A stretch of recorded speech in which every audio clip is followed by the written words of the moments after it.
Malikia shorba. So ito yung mga ano niya, ingredients. Meron tayong manok, breast lang, tonghi, yung tong, iniwa ko lang ng kalahati. Yun yung ating basal, hinati ko lang din. I-ano natin dito para sa boiling. Then lagyan natin ng tubig, mainit na tubig. Antayin lang natin siya hanggang sa mag-boiled. Boiling yan. Yes, boiling. So, itapon na natin siya, guys. So, tinanggal ko ang manok. Lagyan naman natin ng mainit na tubig para sa iyang sabaw na. Ilagay yung manok. Then, yung ating hill, salt, yung onion, kusbara, black pepper whole. So, ilagay lang natin siya dito. Antayin natin na mag-boiled. So, antayin lang natin, guys, mga 20 minutes. Then, haungin na natin yung ating manok.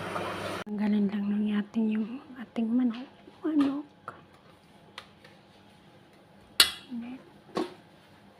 Saraon na natin. Saraon.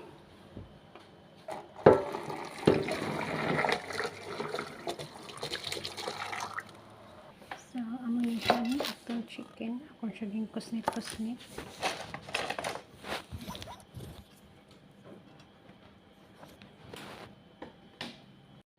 Ito ulit kita, guys. Putan na ito na oil.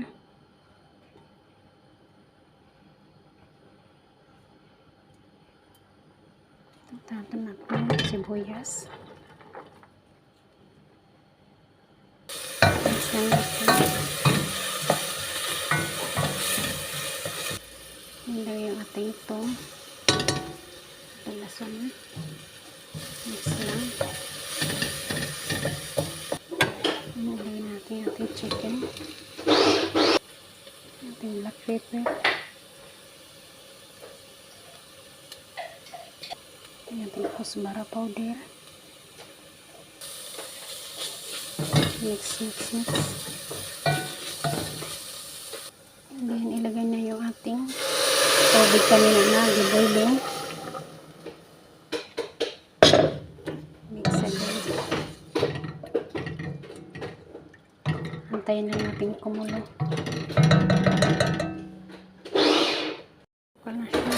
Lagyan natin siya ng konting tubig. So, banaon lang natin, guys. Madira siya damo. Siguro mga 4 to 5 cups lang.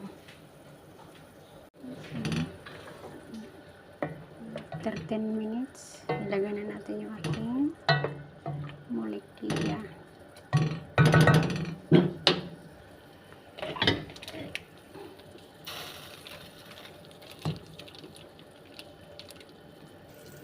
So, yan yung ating malikia.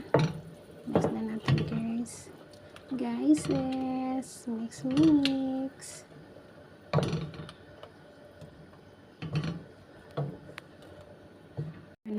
Ng toppings natin, guys, sa ating malikia. Lagyan natin ng olive oil.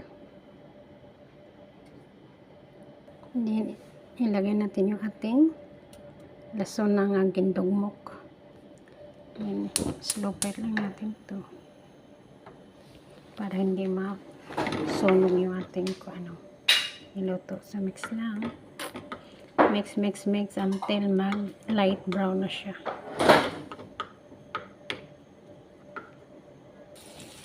So, malapit na siyang mag-brown.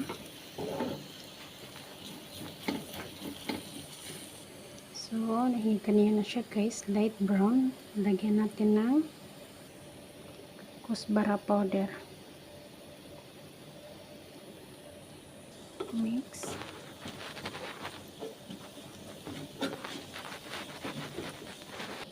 So, okay na siya, guys. Lagay natin siya sa mulikia natin. So, ayan yung ating mulikia. Ilagay lang natin on top.